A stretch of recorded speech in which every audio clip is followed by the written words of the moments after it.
Во Еспресо со Златев и Боцевски сме без Боцевски, тоа е неоправдано службено патување, ќе се врати веќе во понеделник за заедно да го продолжиме ова патување кое се нарекува подкаст секое утро, а јас сум должен да го правам овој подкаст пред вас, почитувана публика, затоа што ве навикнавме веќе да не гледате. Мој гостин е Горан Момировски, легендата на македонското новинарство. Легенда е пресилен збор. Легендите се веќе заминати. Живата легенда на македонското новинарство. Горан, нешто си ми подуен од Сабајле, малку лошо. Што е работа? Наместо еспресо пиеш топло чоколадо. Ова не е Горан, јас што го познавам.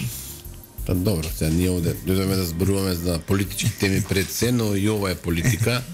Сега не ќе мојот пример да го злоупотребувам, меѓутоа треба да се каже дека Македонија живее во сериозни премрежиња на повеќе полиња, но најважниот дел ми се чини дека властите не му обрнуваат внимание. Зборувам вака заради тоа што сум подействува некакви алергенси, прашина, грини и така натаму. И најспецифично се појавуваат кога имате намален имунитет, кога сте настинати претходно, не е важно. Но суштината е дека Македонија се бори со алергии, а јас не гледам дека оваа влада претходно имаше, ми се чини, професорот Докич имаше, не беше тоа кампања, некаква подигнување, обид за подигнување на јавната свест за алергиите, од кои што патат 30% од населението. Од разни видови алергии, особено на пролет. И воздухот во Скопје, конкретно кај мене, например, слетувам во Скопје, после час време добивам симптоми на алергија. Например, одам во Берлин, после час време во Берлин, јас ги губам сите симптоми на алергијата. Значи, нешто во воздухот во Скопје има, а ние 30 години не можеме да откриеме што е тоа. И не гледам дека било кој во владата се занимава со тоа прашање. А внимавајте, зборуваме за 600-700 илјади луѓе кои што патат од ваков вид. Алергиите се, ја да не се правам тука експерт голем за медицина, се основа за многу други болести кои што го ослабуваат организмот, кои што... Ја, Горан, вака да бидам искрен, ја веќе подолго време се прашувам што бара човеков во Македонија. Имаш фамилија во Германија, твоите керки студираат таму, сопругата ти работи таму. Извини, вака што оддавам лични информации за тебе и твојот живот, но јас се прашувам што бара овде овој човек. Лупче, ме знаеш подолго време, замислиме мене да седам во Берлин и да работам, било што да работам. Било што да работам. Поштар да бидеш. Поштар да бидам во ДХЛ да разнесувам пратки. Као многу голем дел од македонците кои живеат таму. Апсолутно. Замислиме, да, можеби ќе го имаш мирот, ќе имаш некаква екзистенција подобра, ќе возам добра кола, ќе живеам подобро. Меѓутоа, одговорот на прашањето е Македонија е причината зашто од патриотски побуди седиш овде. Глупо е да го кажам тоа. Не, патриоти, тоа е многу недефиниран збор, сите се правиме патриоти, меѓутоа едноставно не можам да си дозволам да бидам надвор од оваа битка за Македонија. Ние водиме битка за Македонија овде. По секоја основа. Јас што сум каплар во биткава. Па имаш Боцевски не е генерал. Нема чинови тука, нема хиерархија. Сите се бориме на свој начин. Но премногу знаеш што? Овој проблем го гледам кај голем дел од новинарите во држава, го гледам дури кај себе, да бидам искрен. Некако премногу се соживуваме.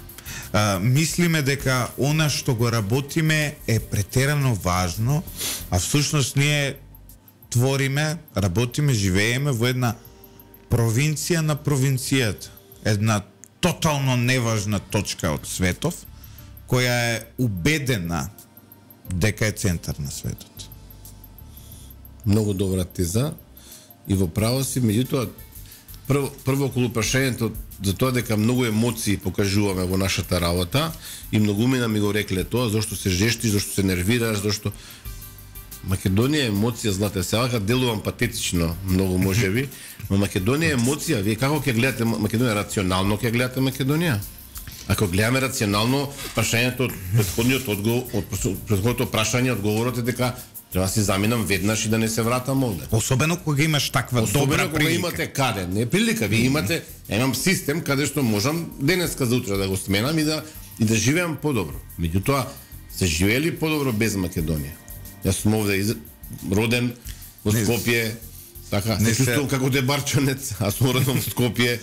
Како да ви кажам, одите низ град, низ Скопје. Ја вика, дури вака сега ќе звучи глупаво што ќе го кажам на радио, но дури луѓето моабети вадат за тебе, вика, он 100% има тука некоја љубовница, вика. Иначе ќе си седи у Германија таму со фамилијата. Ја ги убедувам, не бе, викам, крајно морален човек е Горан. Не знам, викам, што е работава. Зашто така зборите? Понекогаш таа емоција наша е стварно ирационална. Не е рационална, извини, не согласувам со зборот. Таа емоција имате ли ја немате? Ја за тебе ти ќе речеш дека ја немаш, јас сум сигурен дека ја имаш. Иако ти глумиш дека ја немаш. Не, ја да ја немав, ќе беше во Велика Британија до сега. Или ќе бев во Велика Британија, каде што се образувам, или пак се занимаваш со бизнис. Или пак ќе бев министер во владата на СДС. Точно. Затоа што генерацијата на СДС, на која што јас сум им бил, вау, за мене што викале, значи јако школите што сум ги минал по Германија на Фридрих Хеберт, нивните нели внатре партискиот живот, тоа што сум бил јас за нив, сега тие се на раководни директори по јавни предпријатија, така натаму. Ако тие се тоа, ја ќе бев минимум на место на битики, да речеме. Денес. Доколку сакав да правам компромис со мојот морален и етички кодекс. Ево, јавно го кажувам, многу ми не ќе речеш Љупче, будала, ваков таков. Прашајте си ги во ССМ, ќе ви кажат што бил Љупче таму. Значи, ме разбереш што сакам да ти кажам. Едно од причините зашто те почитувам, што ти си секогаш крајно искрен, и за мене вела тој будала, и тука сме на иста линија.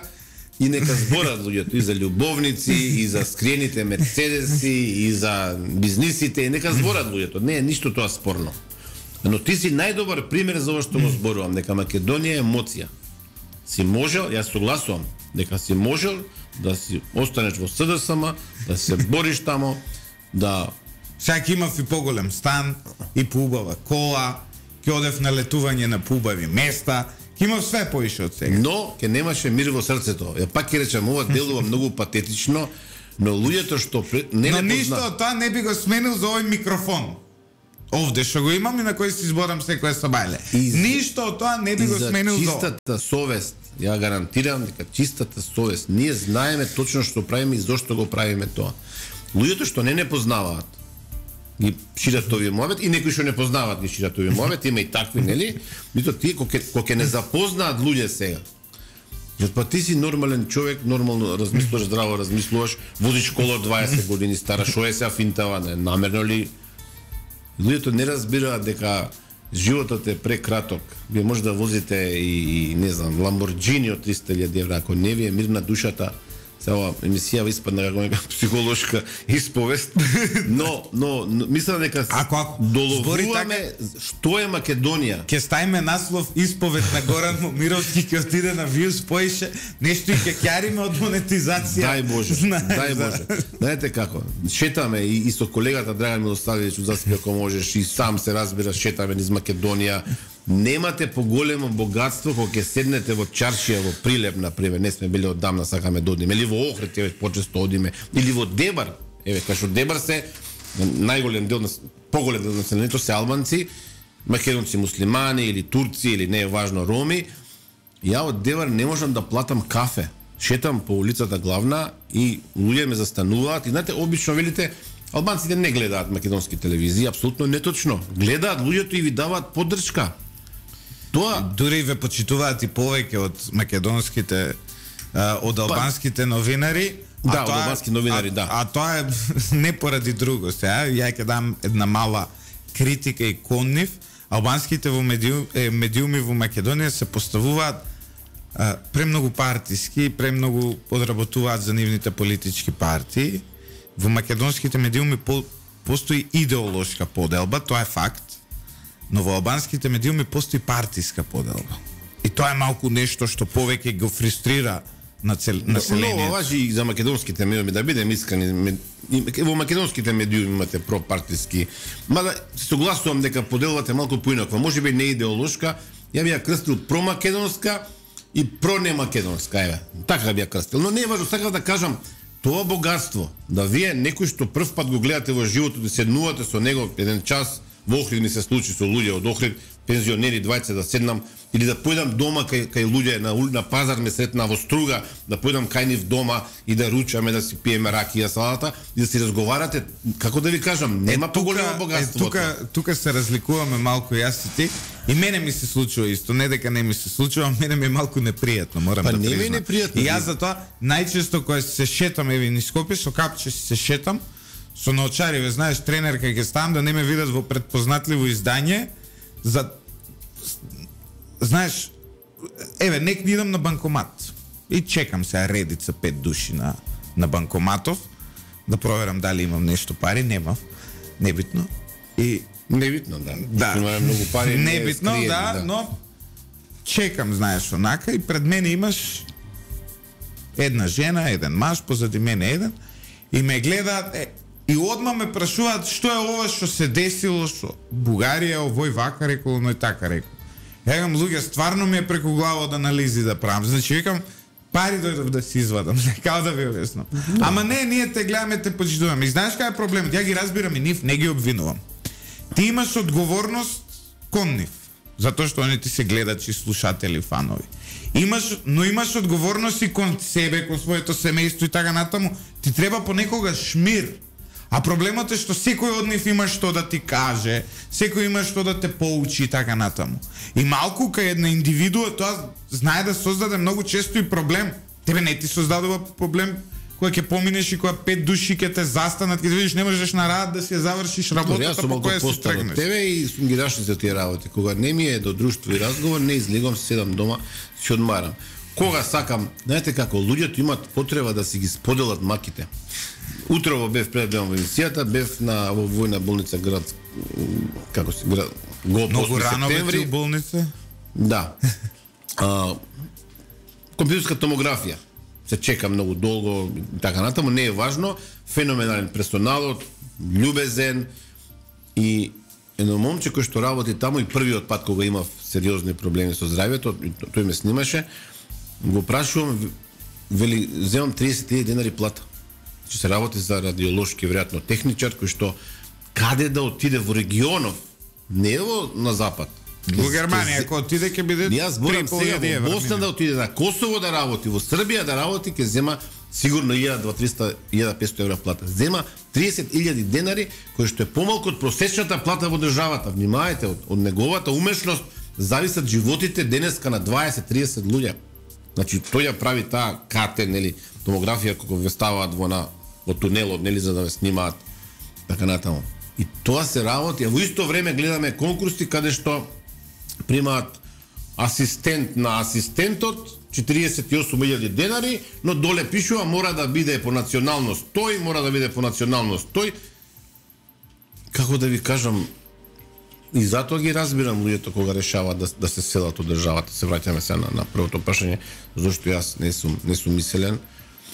Што беше го председател од Пендаровски, да не бев председател, ќе бев замина, нели? Едноставно, еве кај него очигледно нема емоција. Тој се врзува само за функцијата. Кај огромен дел од луѓето има емоции и фала Богу таа емоција засега спасува Македонија. Ќе видиме до кога. Горан се спаси владата. Па не би рекол, ова сега се спаси владата, да, купи уште 11 месеци од прилика, мислам дека техничката влада ќе почне во јануари идната година. Не се спаси владата. Од што се спаси владата? Се спаси владата од избори. Па да, ма знаете како, трендот, ако гледате анкетите... Да, ма ти пак гледаш низ перцепција на општото добро. Ја ти кажем низ перцепција, јас сум Димитар Ковачевски, викам, слушај, ја ќе си бидам, и така никој не ме гласал никогаш, и ја ќе си бидам уште година дена премиер.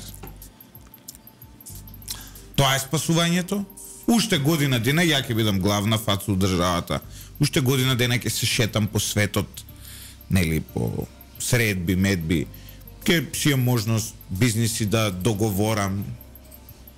Жена ми без моje знаење да отвори уште некоја фирма да направи нешто. Во таа перцепција гледано се спаси владата. Владата не се спаси од перцепција дека сите знаеме дека ќе паднат, нели, наредната година или кога и да има избори. Но од перцепција нивно они стварно се спаси уште година дена, они ќе бидат бок и батина во оваа држава. Златев, повторно се патетика ќе употребам. Македонија ја предводеле од, не знам, војсководци големи, славни, до варвари, до цареви, кралеви, луѓе кои што убивале, кои што палеле, кои што силувале. Не година, 2, 3, 5 се спасувале, преживувале, гинеле и така натаму така. Ќе го преживее Македонија и Ковачевски. Проблемот на Ковачевски, неговата влада е што за таа година што велиш ќе прават сега бизниси, ќе прават и кривични дела. Тоа е сериозен проблем. Да, ние видовме некој голем профил, освен Гордана Јанкуловска, единствен пример на голем профил на човек, нели, од позиција на министер, кој подоцна завршил во затвор. Не, Владо Димов претходно избега, Груевски си избега, другиот поголем дел, Нино Тодоров Бучковски се спаси, Бучковски имаше пресуда, се спаси. Истото, ти навистина веруваш дека утре некој ќе ги суди, ќе ги тужи, ќе ги затвара? А не дали верувам. Единствената варијанта ВМРО ДПМН да ја врати довербата во институциите, во власта, е не ВМРО ДПМН, таа во рамки на своите можности. Например, МВР, предоставам, ќе го има ВМРО ДПМН, кој ќе дое на власт, организиран криминал во ВМРО, ќе го има во ВМРО. Ќе го има, не знам кој ќе биде таму, ама зборам како институции ќе можат да подготвуваат кривични пријави. Да не забораваме се, Рашковски и Мухамед Зекири не отидоа таму каде што отидоа по притвори. Кај се беве слободно. Не е битно, добро. Ја некни го видов. Значи, драги Рашковски, еклатантно на дело фатен во 3-4 кривични дела, у маркет некни го видов пред мене, си купуеше зелка човекот. Јас немам проблем да е на слобода додека се тераат судските процеси против него. За секогаш ќе биде на слобода, нема да го затворат. Затоа што ако отвори уста он, ама тоа ќе трае додека трае привремениот спас на оваа влада, како што велиш ти, спасена е владата. Ќе трае уште 11 месеци. И после? И потоа, затоа реков, ВМРО ДПМН, ако не го направи тоа што треба да го направи, не за реваншизам чист, туку да ги казни луѓето што краделе, што ни бркале во џебовите, ВМРО ДПМН ќе биде најлузерска партија што ќе постои у регионов. Повторно велам, не заради ама гол реваншизам. зборува, вакви зборови се изнаслушавме и за Катица Јанева, и за Зоран Заев. Добро, Катица Јанева најверојатно у затвор, ствари не знаеме сега дали е во затвор. Не. Слушам сега дека Нинџа, например, Василевски бил на слобода и отварал некој нов локал отварал, не е важно. Нека му е со среќа. Ама ти зборуваш сега за Катица Јанева, која што е во затвор. И овие двајцава Рашковски и Зекири колегата си имаат сериозни проблеми, домашен притвор. Ја, например, сум против тоа да се држат луѓето во притвор во затвор. Ако вие завршите истрагата, ако ви се чисти доказите, тие ќе користат сите можни оправдувања за да трае процесот долго, но не може да избегаат од правдата. Горан, вака се. Пред колку? Неделава, на почетокот од неделава, не знам колку дена беше, во центарот на Скопје, на сред Скопје, беа убиени двајца наркобосови. Така, сите објавивме, ја направив 2 емисии на таа тема. Вие не знам дали сте збореле, не гледав неделава во Заспи, ако можеш така на... Во живо зборевме. Сега вака, може да ви кажам, на тие луѓе никогаш не им е одземен пасошот. Тие луѓе имаат чисто кривично казнено досие. Затоа ја ми е спорно наркобосови. Не може да рече наркобосови, луѓето се ем умрени, немаат досие. Значи, кривично досие, казнено досие, се извинувам, чисто, он може да стане пратеник. Ја немам казнено досие чисто, ти немаш казнено досие чисто, се водат нели против нас процедурите од обвинителство. Ја не сум осуден уште. Еми ја не сум осуден, ама си имам процедура против мене, така. Ја имам досие. На Латас на страна што се изглупири, што не ми паѓа на крај памет да го бранам за оние луди зборови за она под секое достоинство што го збореше, но за зборење на Латас му го земаат пасошот. На Латас.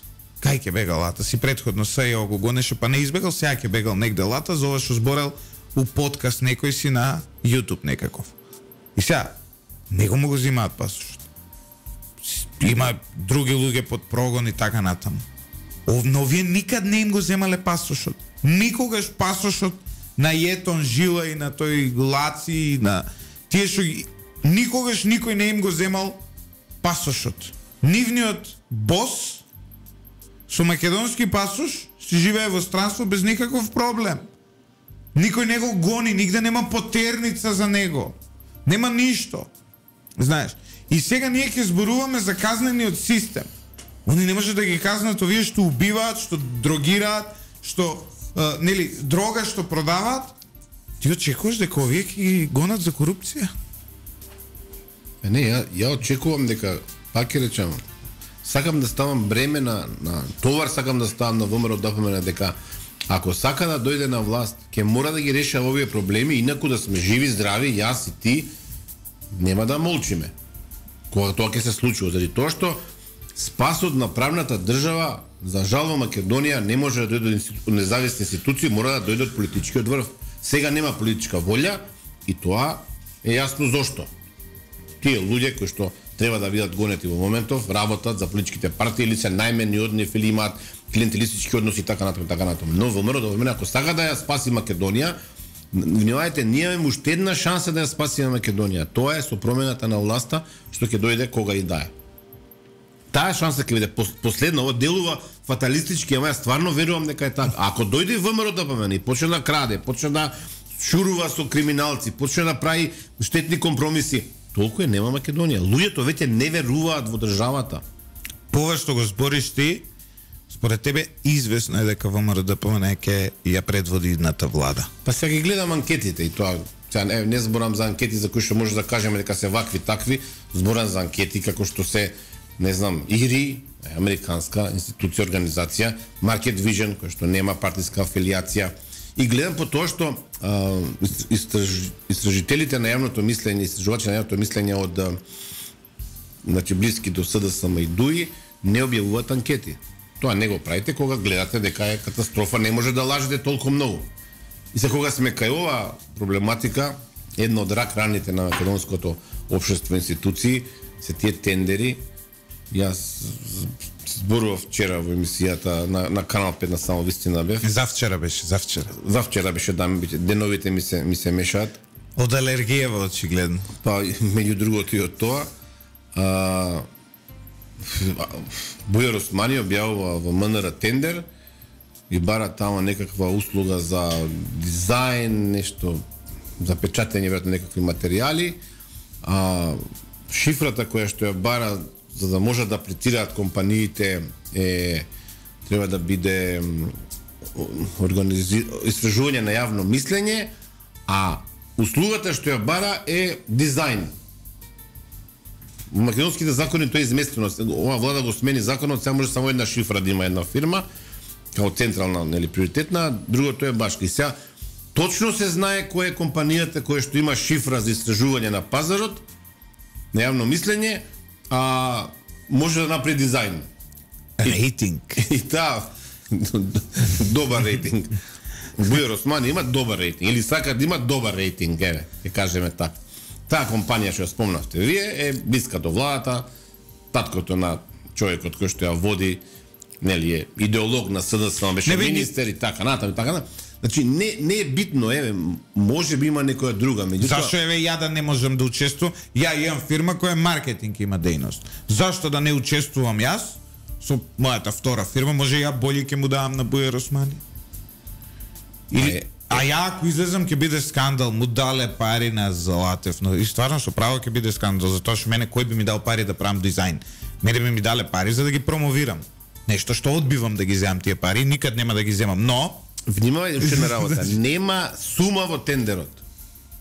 Што е спорна ситуација. ама нели претходно еднаш го поништува, како беше тој? Не, тоа беше за друга работа. Тоа беше 100.000 евра кога се дигна. Сега повторно пуштаат тендер, сега за нешто друго и нема сума. И ако објавувате тендер, мора да објавите сумата. Зашо ја ќе се борам да аплицирам на тој тендер? Ама, Така. внимајте, не се знае колкава е сумата.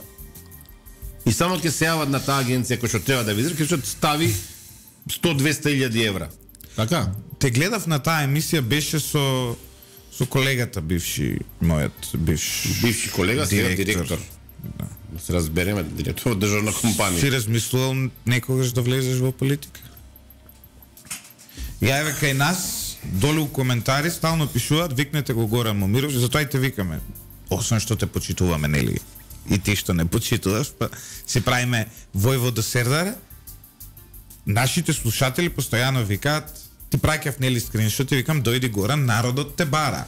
Значи, чим имаш рейтинг луѓе да сакаат да те слушаат, да те гледаат, следствено на тоа би сакал да влезеш во политика. Лупче, Мене толку да ме сакаат не размислувам. Одма ќе влезам во политика. да бидем скроз целосно искрен. Политиката е најпрљавата професија во Македонија во моментов. Дури и новинарството е многу почиста професија. И навистина мислам дека ја не можам да го носам тоа бреме. Ако не можам да им помогнам на луѓето, ќе треба да ги лажам однапред, да им ветувам. Ама знаеш кај па се твојот проблем? Прво го почнуваме ова интервју. Сега те прекинувам као некои новинари што прекинуваат. Така, не, да. Значи прво влегуваш со емоции дека го правиш ова поради Македонија, имаш многу побаво кјаре од ова.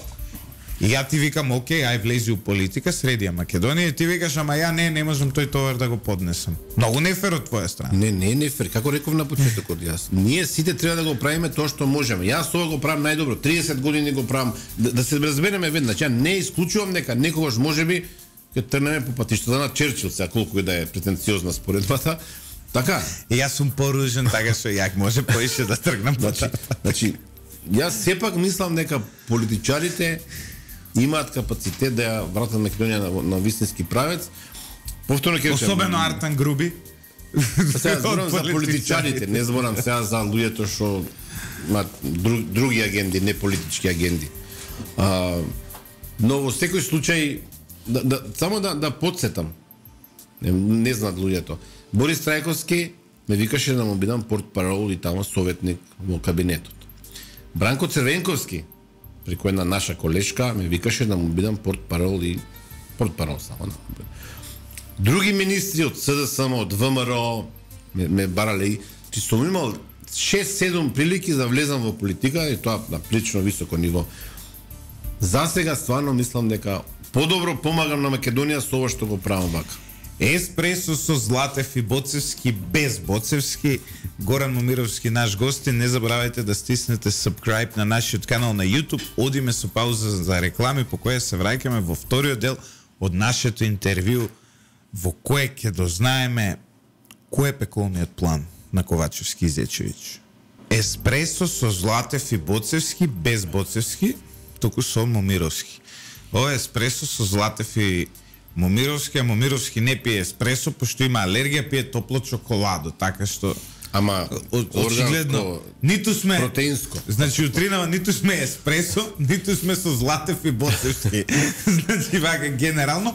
И да бидам искрен само околу топло чоколадо, како речете, протеинско ме боли срцето, уште 140 динари не можам да си простам. Ти го плати, ама не може да си простам дека да знае дека е толку скапо не го купувам. Не можам да поверувам дека едно како сака нека е топло чоколадо. У Берлин колку е топло чоколадо? Ама осте во Берлин. Во Берлин се кириите 10.000 евра на убавите улици. Сам. Ненормална работа. Ова топло чоколадо или едно еспресо, знаеш ли колку кошта едно еспресо? Колку? 4 денари кошта. Пред неколку дена седев, пиев, мислам 110 денари го не го платев, ја плати човекот со мене, 110 денари за нешто што чини 4 денари. Од едно кило кафе се вадат 160 кафиња. Еве сега на пример, повик до влада да ги замрзне цените на еспресото, на топлото, па што више нели замрзнува цени. Добро, се Сега и шегуваш дилери сега, ама... убиваат може и цената на белото на грамот да ја замрзне. Не, знаете, неверојатно е во Дебра да е кафето 40 денари, тоа феноменално убаво италијанско кафе, во Скопје да е 120-150 денари. Ама во Дебар колку плаќа за кирија на објектот? Во Дебар колку е платата на персоналот? Готвач ако има во ресторанот или во локалот, колку е платата на еден готвач? У Скопје готвач зима 2000 евра. Не е толкава разликата, сега ова друга тема фатиме, не е толкава разликата помеѓу трошоците во кај сега Дебар господно, пошто го познавам добро градот, ама знаете, во Скопје имате кафења за 150 денари. И 2,5 евра за кафе, како да ви кажам. Јас се чудам што воопшто имаат, мислам, дај Боже да им работат сите кафаните, локалите, на гостителите, ама мене има нешто пари не ми држава. Ја кога ќе излезам наутро и сите се жалиме сиромашите, све ја кога ќе видам какви автомобили се возат во Скопје. Викам, добро, од каде овие луѓе ги добија пари? Од каде? Знаеш што се прашуваш, некој купил сега квадрат во центар, квадрат стане... Некој ги наоѓа за 660 евра. Не. Ако си вице-премиер за политички систем и за шо е таму, Артан Груби... 2000 стамбена зграда за живење, 2500 евра. И јас си поставувам прашање, добро, кој тој што има пари за 6 квадрати да даде 150.000 евра? Кој е тој? Банките? Не, кој е тој? Банките, 60% од моите блиски луѓе, пријатели се заглавени во Ама еве кредити и да заглавиш со банка, значи у банка да заглавиш 150.000 евра за 6 квадрати. 150.000 евра за 6 квадрати. Независно банката ќе ти даде пари, ти треба да ги вратиш тие пари. Колкава ќе ти биде ратата? Месечно, од каде пари да го платиш? Ќе се надеваш дека ќе живееш 110 години. Ја еве ти кажувам, ја имам окей примање, супругата има окей примање, не се жалиме во рете. Но месечно да плаќаш 600-700 евра рата, како ќе го поднесеш, што ќе јадам дома? Тоа што јаде премиерот, сендвичи, тостови, сува храна, ќе видиш на сува храна. Не, и тоа кошта, човече. Не зафркави, треба мартодела да купиш. Ја сакам таа една со бадем, че има убава. Не знам како се викаш. Знаеш за која ти зборам? Сум ја видел вака. Си јадел и ананас, многу убава работа. Вика, не сум јадел, ама брат ми гледа. Не, ананас сум на ананас диета, све јадам освен ананас, така што не можам баш. Да. Сакам да ти кажам, Горан, реално, значи на страна ова што се шегуваме, со право се шегуваме, нели? Реално, трошоците на живот во Македонија се толку зголемени, а платата споредбено со зголемувањето на плативе, тоа е невидена работа. И сега да не седнеме да жалиме колку ние во медиумите од кога не се покачени платите, да речеме. А пази, а истите тие новинари прават прилози за тоа дали дека е лоша или е добра ситуацијата, а они не можат крај до крај да склопат. Трагично е. Трагично. Добро, ние во Алфа имавме едно зголемување, ни се призна стажот, на што јас 30 години стаж имам некои 3.500-4.000 денари зголемување на плата тебе да бидам тука искрен сега пред сите, значи да. 4.000 денари. Ама зимаш 1/4 плата од прилик, сега не знам колку плата зимам, претпоставувам дека 1/4 од платата што ја зима тој што во Берлин пече плескавици во Макдоналдс. Не е ни 1/4, ама не е битно. Мора да направиме тука споредба со македонските прилики, со регионот да правиме прилики. Во Приштина новинар на моје ниво и на пониско ниво зема 3 пати поголема плата. Во Белград не ќе нас. Во Белград почетната плата, значи доаѓа новинар Гуштер, што би рекле ние. И почетна плата во Белград, каде што трошоците на живот не се ништо повисоки од Скопје. Можда малку се, ама за киријата само, ама за другите работи, маркетите, месото е далеку по-евтино, да речеме. Во Белград новинар почетник има 1100 евра плата. Баш гледав огласи. Дотеме во Белград да работиме почетници. Еве кај ние, да, па почетници. Понеделник, одиме, петок се враќаме. Сабота и недела нешто тука, ќе правиме радио, телевизија, нешто и враќај се пак. Ќе работиме на објекти, ќе работиме кнауф, нешто мешање малку. Керамика, така што види кога ќе направиме таа социјална разлика е огромна разликата. Горан спомна дека одговорноста, политичката одговорност, односно тоа некој да заврши во затвор за сите овие злодела, мора да одговара некој. Тоа е клучниот тест за ВМРО-ДПМН, за кој е известно според тебе дека ќе ја водат власта наредната година. Прашањето ми е, можно е тоа да се спроведе во коалиција со ДУИ? Да. Доколку ДУИ има коалиционен партнер? Значи, Ќе се борат се против корупција и ќе ги затвараат поранешните функционери со ДУИ како коалиционен партнер. Тоа е тезата на која сега треба кейс стади да направиме. Значи сега сакам веднаш да потенцирам дека ова е мој личен став, не е не знам како што луѓето многу често мислат, пренесување пораки од овој од оној, чисто анализирам дека ВМРО-ДПМН треба да биде отворена за коалиција со сите што ќе поддржат таа програма која што според мене треба да биде антикорупцијска пред се. Кој се предвиди дека Европската унија еден од приоритетите е антикорупција, Америка, Агелер, амбасадорката Ескобар, тоа постојано го потенцираат и тука веќе нема ни избор, ВМРО мора да има антикорупцијска влада.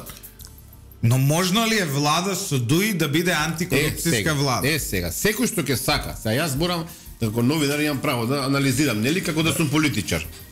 Секој што ќе сака да ја поддржи таа антикорупцијска програма на новата влада, ќе биде добре, треба да биде добре дојден. Ако ДУИ се согласи на таа антикорупцијска програма, тогаш и ДУИ е добре дојдена. Со тоа што од ова што го гледам последниве 2-3 недели каде што ВМРО-ДПМН директно се судри со најмоćниот оперативец во ДУИ, Артан Груби, таа коалиција е невозможна со Артан Груби.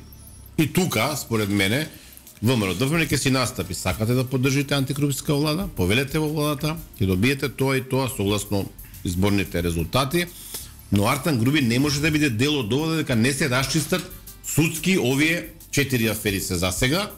Што не можам ни да ги следам кои беа машини за баждарење на гориво, вилата продадена, односно хотел Гранит на Попова шапка 55.000 евра, брат му купува за 700 евра во центар на Скопје и последната афера 22 милиони евра за надзорот на Бехтел Енка. И тоа е чиста ситуација. Затоа што знаете како и на ДУИ му треба потреба да се реформира и да се ослободи од потенцијално корумпирачките елементи во Но како на политичка партија во која редовен декор се оние кои откако ќе ги убијат стануваат наркобосови, може да се реформира и да Добре, јас не би го поврзал овој масакрот во турската чаршија со ДУИ, мислам дека таму се други околности. Да, но не важно, но тоа е. Вчера имавме еден интересен гостин, Ѓурчевски, инспекторот кој каже дека толку е таму испреплетено што таму нема ни разлика кој за кого работи, односно таму да се биде политичар и да се биде наркодилер во таа политичка опција е едно исто. Па не би се согласил сега тука да мора да бидеме сега искрени и прецизни да бидеме. Овој проблем според тоа што јас го знам со масакрот во турската чаршија е стар 14 Да, но тоа е кодот на функционирање на ДУИ. Кодот на функционирање на таа организација е тој. Пресметка со политички неистомисленици, пресметка со сите оние кои ќе се спротистават на лидерот, огромна корупција, власт во нелегалната трговија во земјава и така натаму. Значи, они тоа го прават од Day Zero. И пред Day Zero, уште пред да станат партија, се бавија со истите овие. Сакам кога тврдам нешто да имам докази за тоа или барем информација во која што јас сум убеден. Ама немаш случајов. Па во случајов немам докази, ниту индиции дека ДУИ се занимава со дилање на дрога. Дека има луѓе во подземјето кои што се под заштита на ДУИ, има, но да бидеме искрени. Имаше луѓе кои што беа под заштита на ВМРО-ДПМН кога беше на власт, имаше луѓе кои што се под заштита на СДСМ. Секоја политичка опција си има своји луѓе во подземјето. Сега, значи, прашањето е дали државата си има своја мафија или мафијата си има своја држава. Во случајов дали партиите имаат своји мафии или мафиите имаат своји партии. Сакам да кажам нешто друго прво за масакрот во турската чаршија. 14 години стар проблем, крвна одмазда, убиени најмалку 7 лица од различни групи во Скопје. Ние сите збориме за Грчец сега. Во оваа ситуација, според моите сознанија, не се работи за групата од Грчец. Се работи за групата од Дуќанџик и за групата од Сингелич. Значи, имате во Скопје имате 6, 7, 8 групи кои што се сега меѓу себе поврзани на два пола. По 3-4 групи се на двете страни. Но за мене суштинскиот проблем не е дали се пресметувале меѓу себе групите заради крвна одмазда. Ако се сеќавате претходно беа убиени тројцата браќа Ајети, Джелјо најпознатиот беше убиен. Да, но ова момчево што е убиено едното со Жила, Жила е роден 85-та, кога се случувало тоа, бил многу млад. Така пред 14 години, колку години имал Жила, а момчево помладово што е убиено е родено 94 година, помлато од мене. Нема ни 30 години, пред 14 години имал 13 години тој човек. Значи 12. Еве, ние се занимаваме сега со детали кои што се важни за случајот, меѓутоа мора да гледаме работата пошироко. Едно е пресметка помеѓу групи во Скопје, какви што има и во Белград, па на крајшта Кавачкиот клан и другиот. Они се меѓународен проблем. Не. Извини само, многу е и Шкаљарскиот клан беа еден клан. Да. Па се украдува меѓу себе дрога, па се почнаа се пресметуваат и значи слична ситуација, но тоа е во доменот на подземјето и таму се знае како функционираат законите. Ти ме убиеш мене, ја те убијам тебе. Тоа што го гледаме од страна, не знаеме како функционира. Овде главниот проблем е друг, кој што е опасност за столбовите на државата. Вие имате организирана група од најмалку 10 луѓе кои што оперира во центарот на Скопје, на 300 метри од влада, убиваат луѓе и се заминуваат без никаков проблем. И тоа го прават најпрофесионално и не може да им се најде трагот и веројатно никогаш нема да ги најдат кои си. Ако сакаат да ги најдат, ќе ги најдат. Суштината е овде. 20 луѓе влегле во локалот. Неколку луѓе ги следеле жртвите и јавиле кога влегле во локалот. Една група ги чека кај што е запалено возилото кај Смилковското езеро и ги пренесува 5 души, мора да е комбе. Сега, по логика да смислуваме, така? Не може 5 души да влезат во обично возило, таму има возач што ги чека. Значи возило со 7 седишта, еве да речем. Јас имам таков возило со 7 седишта, иначе се шегувам, се разбира. Сакам да кажам, значи ние имаме луѓе кои што сега нели спекулации се дошли од Косово, може да не се од Косово, може да се овде. Кои што се најверојатно платеници, кои што имаат сериозно искуство, ладнокрвност, какви што има. Моите информации од истрагата велат дека дефинитивно станува збор за поранешни или актуелни специјалци или за луѓе кои во најмала рака поминале сериозна обука за специјалци, затоа што она да го изведеш без колатерална штета е практично невозможно. Не мора да се специјалци обучени од државата, полициски војни специјалци. Може да се така наречени кучиња на војната. Луѓето што дојдоа во диво населје, така наречени кучиња на војната, имаат безпрекорна обука за спроведување. Да, реков дека или имаат не, зато вака кажа како што го кажа Тим, наведува дека може да се некои специјалци обучени од државата. Не. Туку се работи за луѓе кои што учествувале во разни операции. И мислам дека ова го знаат луѓето. Проблемот е зошто дозволила власта да нема систем каде што некој дојде, внимавајте, 5 униформирани луѓе во 8 часот навечер на место каде што имате стотици, илјадници луѓе се излекуваат без никаков проблем. И најголемата трагедија, место кое е туристичка атракција на Скопје. Старата скопска чаршија е турист кој доаѓа во Скопје, шо гледа? Центаров, нели, улица Македонија, споменици ве чудава Кејов, од другава страна и чаршија, тоа гледа. Турист у Скопје, тоа се туристичките знаменитости, едино до матка да се качи, евентуално крстот на водно и тоа е тоа. Вчера на Твитер прочитав многу добра анализа. 300 метри од влада, 700 метри од американска амбасада, 400 метри и 300 метри од полициски станици 2. Тоа е нешто неверојатно и тука навистина го гледам Оливер Спасовски излегува на пресконференција. Тој па сиромашкиот и претходниот ден рече дека Скопје било безбедно, акцијата Безбеден град била феноменално успешна и што им порачуваше на 23 февруари им порачуваше на криминалците дека он има две под контрола да не се ни обидуваат нешто да прават. И луѓето како да дојдат да му кажат дека твојот систем Безбеден град е катастрофално поставен, дека не можеме да го однеме секој момент. Утре овие луѓе, ако некој собере доволно пари да плати, ќе влезат во владата, ќе убијат министар, ќе убијат председател, ќе убијат не знам кого можат се да убијат и се заминат, никој да не ги фати никогаш. И тоа е поразително за држава која што членка на НАТО и сака да биде членка на Европска унија. Тоа едноставно е многу чудно. Како оди Горан проектот ваш? Заспи ако можеш? Падни стани. Добро, релативно лесно имате редовна публика која што ни верува. Се работи за не знам 100.000 луѓе кои што секој вечер не гледаат, се информираат од нашата емисија. Знаете како, и ние зависиме од колку има тензии во општеството. Колку е помирно, толку помалку луѓе ве гледаат. Што е поубаво? Па во принцип да.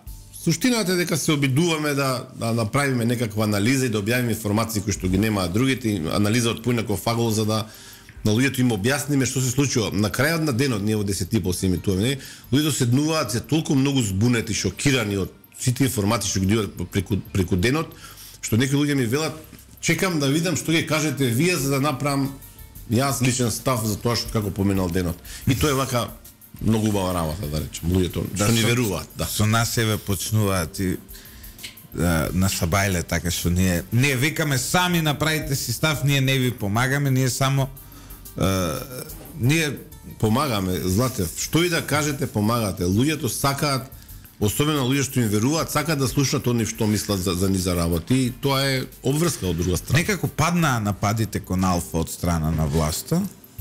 Па знаете како сега, Алфа пред... Сега нешто Бугарија ве напаги во последно време. Па добро, сега... Ве знаете како, тоа е чест да ве напаѓа, значи дека вие сте важни во целиот систем и нека не напаѓате. Власта свати дека Алфа пред 4,5 години имаше публика дневно околу 200.000 луѓе. Алфа сега има денови со 430, 420, 400.000 луѓе. И тоа е сериозна бројка, значи за два пати зголемена гледаноста, тоа е доверба. Луѓето веруваат и е сериозен противник на тие што мислат дека може да се спасат од криминал и корупција, зборам се за власта. Но власта свати дека не може да се брои против нас, да не ги повторам 7 кривични пријави што ја ги имам лично, свати дека погрешен е тој пристав, дека не се плашиме и мислам дека ќе се повлеку, иако перфидно Алфа во моментов, например, нема Facebook профил кај што може да ги стрима своите емисии. Зашто? Па некој пријавил нешто, не знам јас точно.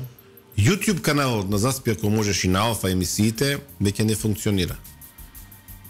Власта СДСМ има таков добар систем за елиминација на профили, репортирање на профили, на портали. Сите што нешто објавуваат што е критично за власта, се под силен удар на луѓе што се блиски на власта. Видите, ако премиерот Ковачевски дава 26.000 евра само за негова лична промоција за 100 дена, замислите колку луѓе работат за него во елиминација од социјалните мрежи, од медиумите на вести кои што се штетни. Они може да фрлаат колку пари сакаат, може да имаат каква сакаат стратегија, но никогаш нема да го натераат народот да го сака Димитар Ковачевски. Не можат, но можат да ги ублажат. Никој никогаш во оваа земја. Ова е најтрагичното што го кажувам за премиер. За Заев не, Заев го сака. Заев не може да каже дека од 2017 не го сакаше народот. Па го сака до 2020 го сака, како? Зависи се. Заев го сака. Но за Ковачевски проблемот никој нигде, освен кај него дома, што е нормално, и мене дома ме сакаат, и тебе дома те сакаат. Иако ја вака ти да ми се шеташ по Македонија, ја не знам како те сакаат дома вака, да бидам искрен, но и се шегувам много. Ајде, да не спомнуваме се червена семејство не е вкусно, но премиерот сам си ја спомнува сопругата. Како него го сакаат дома? Како го сакаат Колку го сакат ако не му кажуваат дека инвестираат во фотоволтаици? Каква е таа љубов? Да, ова е добра теза, знаеш што? Значи, зошто крие неговата сопруга дека инвестира во фотоволтаици? Зошто не го инволвира и него? Зошто не го праша како експерт за фотоволтаици? Мака имам, ти кажи во емисијава дека јас сум го платил топлава чоколада, ја мака ќе имам сега дома да објаснам зошто не сум кажал дека сум го платил 140 денари чоколада. 140 денари се сериозни пари. Можеш да, а камоли па да зборуваме за да земам јас сега електрична централа да направам дома да не кажам. Па иш да не си одам после. Исто и обратно, веројатно. Така со Драган пред некој ден разговараме како тоа ги делат луѓето во брак парите, твои и мои. И сега, добро, сега може се понапредни, попрогресивни семејството Ковачевски. Обично со супругите знам како ги делат парите. Они викаат мои и наши. Знаеш? Да. А обично се нивни, да. Да. И не, тоа не ми влегува во глава. Јас земам да направам било што у животот мој без да ја кажам на супругата. Малку, не знам, може сум ја конзервативен. И затоа ова што вели го сакаат само дома. Не знам. И тоа е дури дискутабилно и дома да го сигурно го сакаат. Не, да не претеруваме, се го сакаат, ама колку го сакаат? Не, веројатно го сакаат, но тој сака да не прикаже дека го лажат и не му кажуваат. Иако ја дури целосно се сомневам дека освен подписот што не ни знае на што ставила неговата сопруга подпис за таа централа. Дека за друго нешто жената не ни има врска со таа работа. И тука е најголемата срамота. Мене ми е срам кога идам у банка да земам кредит што жена ми треба да се подпишува, а камоли да и натоварам неа еден бизнис кој всушност е мој. И тука треба да излезе од под сукњата премиерот Ковачевски да каже мои се луѓе тие централи, мојата жена е само клетка. Се работи за перфидна злоупотреба на блиските членови на семејството, не само кај Ковачевски. Заев го стави во извонредно тешка ситуација неговиот 18 годишен син да тргува со електрична енергија. Али Ахмети го пушта неговиот син да тргува со електрична енергија. Тие луѓе децата не си ги сакаат, извинете. Парите им се подраги, ама замисли да си го ставиш собственото дете во ситуација да биде пред јавноста таргетирано, затоа што, знаете, Горан, лудило е да се мисли дека детето на заев на 18 години може да тера бизнис самостојно, нема шанси. На 18 години, еве јас сум бил 18 години, на 18 години можеш само да полагаш семестар на прва година факултет, да жртвуваш дете или сопруга, да жртвуваш заради твоите неостварени амбиции или твоите прљави бизниси. Тоа го прават тоа само за пусти пари. Како да ви кажам, тоа да ставиш таргет на собственото дете и на сопруга. Ковачевски не знаел дека неговата сопруга ќе биде таргет од јавноста за инвестиции во фотоволтаици. Знаел и пак го направил тоа. Каква е таа чест пред себе си, каков е тој морал, ја тоа не можам да го разберам. Горан, не можам да го разберам и јас, очигледно живееме во некои други морални кутии, различни, можда треба кластери да биде, од овие луѓе, тоа е тоа. Ти благодарам многу, овде негде завршуваме. Еден час измина, си зборувавме за многу прекрасни теми, многу и ни остана, да бидам искрен.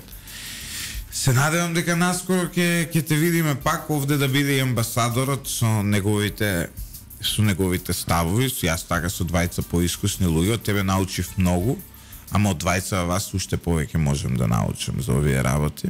Поздрав еве до благодарам и поздрав до сите слушатели, особено тие што не сакаат да не слушаат. Тие се најинтересни луѓе, со нив многу уживам да разговарам, затоа што има добра размена на тези и многу емоции се разбира. Поздрав и од мене до тие што не сакаат да не слушаат. Почитувани слушатели, ова беше уште едно издание на Еспресо со Златев и Боцевски без Боцевски. Гостин беше Горан Момировски. Ставете лайк и subscribe на нашиот YouTube канал. Следете не затоа што и во деновите кои доаѓаат ви најавувам дека ќе имаме одличен контент.